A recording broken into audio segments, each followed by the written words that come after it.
Denzel Washington thought he could mock Karoline Leavitt live on TV. What started as a routine primetime special, Leadership in America, Icons and Insurgents, was meant to inspire. Instead, it quickly unraveled into a clash no one saw coming. To my left, host Monica Reyes began with her trademark warm smile as the live broadcast started. A man who needs no introduction, Denzel Washington, two-time Oscar winner, legend, and someone whose voice alone can fill rooms. Applause thundered through the studio. And to my right, someone who's proven that age is no barrier to ambition, congressional candidate and White House press secretary, Karoline Leavitt. Monica opened with what seemed like a soft question. Denzel, you've often spoken about the importance of character in leadership. What do you make of the new generation of politicians stepping up? Denzel leaned back, his famous grin playing around the corners of his mouth. Well, I always tell my son, leadership isn't just about having a microphone. These days, it seems like anyone with a ring light and a slogan thinks they're ready to run the country. Laughter filled the studio. He cast a sideways glance at Karoline. No offense intended. None taken, Karoline replied calmly, her voice even and controlled. But Denzel wasn't finished. He had momentum and he knew it. The audience was eating it up, their laughter giving him the energy to push further. Look, I've read some of her work. God, Guns, and Freedom. I mean, come on. That sounds like the sequel to a country song, not a policy platform. What's next? Trucks, flags, and apple pie? Maybe we can get Toby Keith to write the campaign theme song. The audience roared. Monica tried to interject with a diplomatic smile. Well, I think... But Denzel was just getting warmed up. He turned directly toward Karoline now, his voice taking on that theatrical cadence that had made him famous. You know what I love about young politicians today? They think Twitter followers translate to votes. They think viral videos equal viable policies. It's like watching someone try to direct a movie after only watching TikToks. Caroline's jaw tightened almost imperceptibly, but she remained silent, her hands folded calmly in her lap. Denzel continued his assault, emboldened by the audience's reaction and her apparent passivity. I've been in this business for decades. I've seen real leaders, real fighters, Malcolm X, Frank Lucas, Alonzo. I've portrayed men who understood that power isn't about the platform you're standing on. It's about the foundation you're built on. He gestured grandly, his voice rising. But this generation, they think a good hashtag is the same as a good policy. They think outrage is the same as leadership.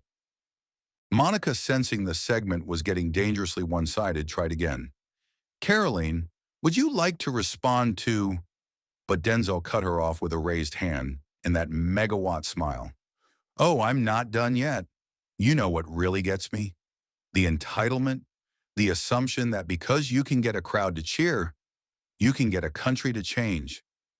Now he was looking directly at Karoline, his voice dripping with condescension.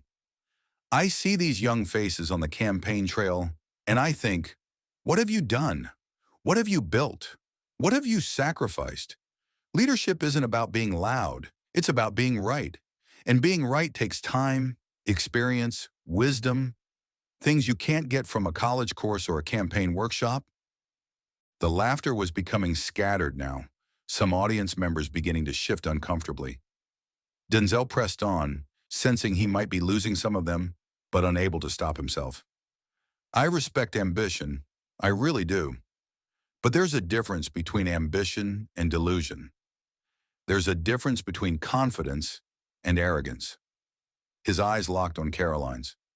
And there's a difference between having something to say and having something worth saying. He paused for dramatic effect, letting the words hang in the air like a challenge. Sometimes the most important thing a young person can do is listen, learn, wait their turn. It was then that Karoline tilted her head slightly. The movement was so subtle that most of the audience missed it, but Monica caught it. So did the camera operator on camera 3, who instinctively zoomed in. Then she smiled, not sarcastically, not defensively, but with something else, something that made Monica lean forward in her chair. A pause, calculated, devastatingly effective. Mr. Washington, she began, her voice crystal clear but unhurried, cutting through the studio like a blade through silk. I grew up watching your films. I've seen Glory about half a dozen times, and I've always admired how you used your voice to speak for the voiceless. Denzel raised an eyebrow. He had neither expected nor wanted a compliment. The audience, sensing a shift, began to quiet down. But when you mock someone's values because they don't fit your narrative, that's not leadership. That's theater, she continued, her voice never rising, never wavering. The studio fell silent, so silent that the cameraman would later say he could hear his own heartbeat. Monica leaned back, suddenly sensing that the entire dynamic of the show had just shifted. You talk about character, I agree with that. But character also means listening when someone younger, maybe less polished, says, "Hey, I see something broken, and I want to fix it." Karoline turned more directly toward him now. The camera zoomed in, capturing every nuance of their body language. You've spent your career portraying men who rise from impossible circumstances, men who speak uncomfortable truths. Well, uncomfortable truths don't always come dressed in Hollywood glamour. Sometimes they come from a 29-year-old from a town you've never heard of. It was at this moment that something shifted in Denzel's face. The playful arrogance disappeared. He blinked, momentarily thrown off guard by the directness of her words. "Touché," he said slowly, almost whispering. But Karoline wasn't finished. She smiled, not triumphantly, but appreciatively. "I'm not here to win a roast battle. I'm here because teenage suicide rates in my district have been the highest they've been in 20 years. Because veterans can't get mental health support until it's too late. Because some of our best small-town schools can't find teachers who can afford to live in the zip code where they work." She looked at Monica, then back at the audience. "If we can talk about those things, then you can make all the jokes you want." The silence that followed was electric. Then someone started clapping. Then someone else. Within seconds, half the audience was on their feet in a standing ovation. Denzel leaned forward, folded his hands, and gave a long, slow nod. For a man accustomed to dominating scenes, this was a moment of rare humility. "I stand corrected," he said quietly, his voice barely audible above the applause. "You've got more grit than half of Capitol Hill." Karoline shrugged. "I've been underestimated before."